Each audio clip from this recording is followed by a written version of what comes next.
Hello friend, स्वागत है आप सभी का आपके अपने यूट्यूब चैनल आल एग्जाम स्टडी 0.2 पर। फ्रेंड, इस वीडियो में देखेंगे अनुच्छेद से संबंधित क्वेश्चंस। तो इससे आगे हो चुका है 57 से देखेंगे।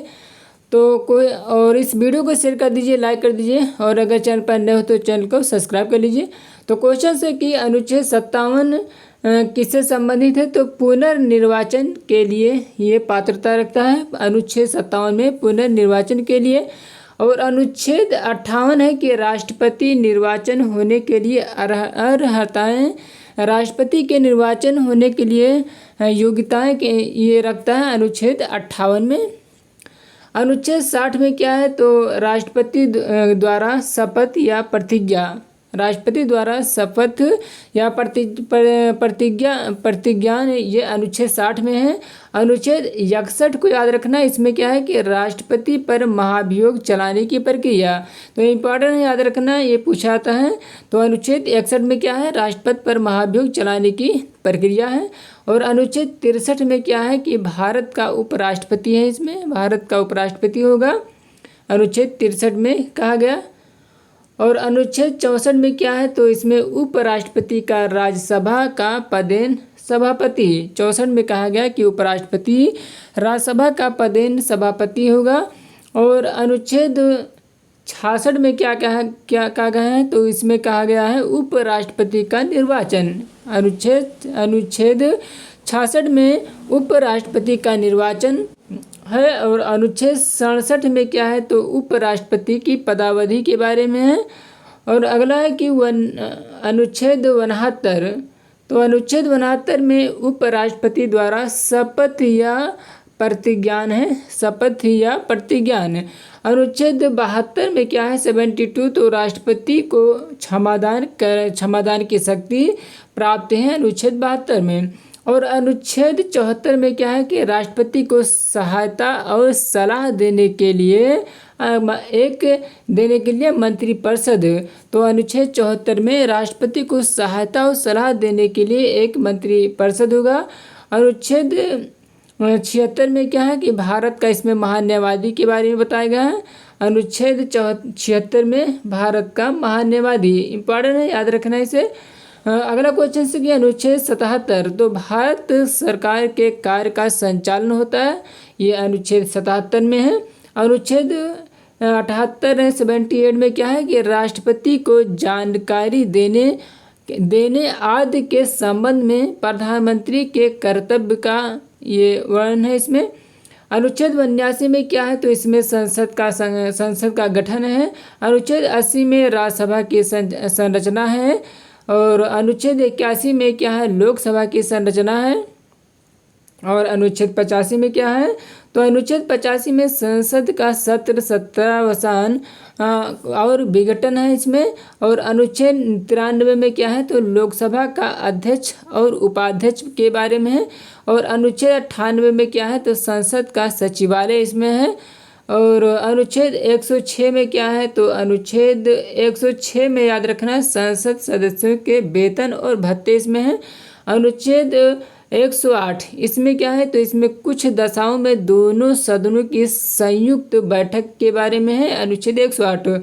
और अनुच्छेद 110 में क्या है, तो इसमें धन विधेयक की परिभाषा है, धन विधेयक के बारे में बताया गया, अनुच्छेद 110। तो इम्पॉर्टेंट है, इसे भी याद रखना। अगला क्वेश्चन से कि अनुच्छेद 117, तो इसमें वित्त विधेयक के बारे में विशेष उपबंध है। और अनुच्छेद 124 उच्चतम न्यायालय की स्थापना और गठन के बारे में बताया गया है। तो अनुच्छेद 124 उच्चतम न्यायालय की स्थापना और गठन। अनुच्छेद 125 में क्या है, तो इसमें न्यायाधीशों के वेतन आदि से संबंधित है, अनुच्छेद 125। और अनुच्छेद 129 में है उच्चतम न्यायालय का अभिलेख न्यायालय होना। अनुच्छेद 129 में क्या है कि उच्चतम न्यायालय का एक अभिलेख न्यायालय होना। और अनुच्छेद 137 में बताया गया है कि निर्णयों या आदेशों का उच्चतम न्यायालय द्वारा पुनर्विलोकन के है इसमें। अनुच्छेद 137 में निर्णयों या आदेशों का उच्चतम न्यायालय का पुनर्विलोकन। अनुच्छेद 143 में है कि उच्चतम न्यायालय से परामर्श करने की राष्ट्रपति की शक्ति इसमें है। और अनुच्छेद 148 याद रखना, इसमें है भारत का नियंत्रक और महालेखा परीक्षक। इम्पोर्टेंट है, याद रखना है, पूछा था एग्जाम में। तो अनुच्छेद 148 में भारत का नियंत्रक यो महालेखा परीक्षक है। और अनुच्छेद 153 में क्या है, तो राज्यों का राज्यपाल है अनुच्छेद 153 में। और अनुच्छेद 155 में राज्यपाल की नियुक्ति के बारे में है, राज्यपाल की नियुक्ति। इसके आगे है कि अनुच्छेद 156 में क्या है, तो राज्यपाल की पदावधि के बारे में है, अनुच्छेद 156 में है। और अनुच्छेद 157 में है कि राज्यपाल नियुक्त होने के लिए अर्हताएं, इनके बारे में है, अनुच्छेद 157 में। और इसके आगे और देखते हैं, शेष क्वेश्चन इधर है कि अनुच्छेद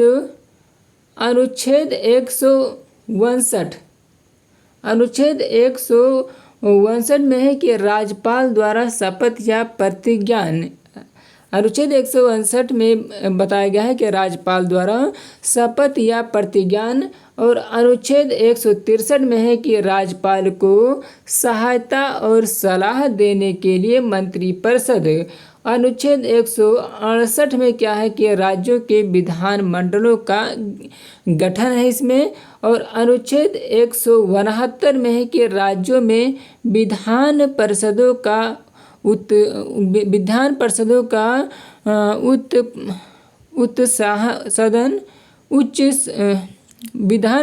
का उत्साहन और या सृजन के बारे में इसमें बताया गया है, उत्साहन और सृजन के बारे में। अनुच्छेद 178 में है कि विधानसभा का अध्यक्ष और उपाध्यक्ष के बारे में अनुच्छेद 178 में बताया गया है। अगला है कि अनुच्छेद 182 में तो विधान परिषद का सभापति और उपसभापति के बारे में बताया गया है। नेक्स्ट है कि अनुच्छेद 214 याद रखना कि राज्यों के लिए उच्च न्यायालय। और अनुच्छेद 217 इसमें उच्च न्यायालय के न्यायाधीशों की नियुक्ति और उसके पद की शर्तें के बारे में बताया गया है। अनुच्छेद 233 में क्या है, तो इसमें जिला न्यायाधीशों की नियुक्ति के बारे में है। अनुच्छेद 213 जिला न्यायाधीशों की नियुक्ति के बारे में। और अगला है अनुच्छेद 243 का, तो इसमें ग्राम सभा है, इम्पॉर्टेंट है, याद रखना। और अनुच्छेद 243 का इसमें पंचायतों की संरचना है। अनुच्छेद 243 था, इसमें नगर पालिकाओं का गठन है। और अनुच्छेद 244 में क्या है, तो इसमें अनुसूचित क्षेत्रों और जनजाति क्षेत्रों का प्रशासन है। और अनुच्छेद 262 में अंतर्राज्यीय नदियों या नदी दोनों के जल संबंधी विवादों का न्याय निर्णय है। और अनुच्छेद 263 में क्या है, तो इसमें अंतर्राज्यीय परिषद के संबंध में उपबंध है। और अनुच्छेद 266 में क्या है, तो भारत और राज्य की संचित निधियां और लोक लेखा है। अनुच्छेद 267 में आकस्मिक निधि है। और अनुच्छेद 280 में वित्त आयोग का गठन है इसमें। और अनुच्छेद 315 में क्या है, तो 315 में संघ और राज्यों के लिए लोक सेवा आयोग। और अनुच्छेद 329 में क्या है, तो निर्वाचन संबंधी मामलों में न्यायालयों के हस्तक्षेप का वर्णन है। और आगे है कि अनुच्छेद 330 में लोकसभा में अनुसूचित जातियों और अनुसूचित जनजातियों के लिए स्थानों का आरक्षण है। और अनुच्छेद 331 में बताया गया कि लोकसभा में आंग्ल भारतीय समुदायों का प्रतिनिधित्व है। और नेक्स्ट है कि अनुच्छेद 332, तो अनुच्छेद 332 में राज्यों के विधानसभाओं में अनुसूचित जातियों और अनुसूचित जनजातियों के लिए स्थानों का आरक्षण है। अनुच्छेद 333 में राज्यों की विधानसभाओं में आंग्ल भारतीय समुदाय का प्रतिनिधित्व इसमें अनुच्छेद 333 में है। और नेक्स्ट है कि अनुच्छेद 338, इसमें क्या है? अनुच्छेद 338 में राष्ट्रीय अनुसूचित जाति आयोग का गठन है। और अनुच्छेद 338 में राष्ट्रीय अनुसूचित जाति आयोग। और अनुच्छेद 338 का में क्या है? तो इसमें राष्ट्रीय अनुसूचित जनजाति का गठन है, इसमें अनुच्छेद 338 का में। तो ये रहे कुछ इंपॉर्टेंट क्वेश्चंस अनुच्छेद से संबंधित जो कंप्लीट हो गए।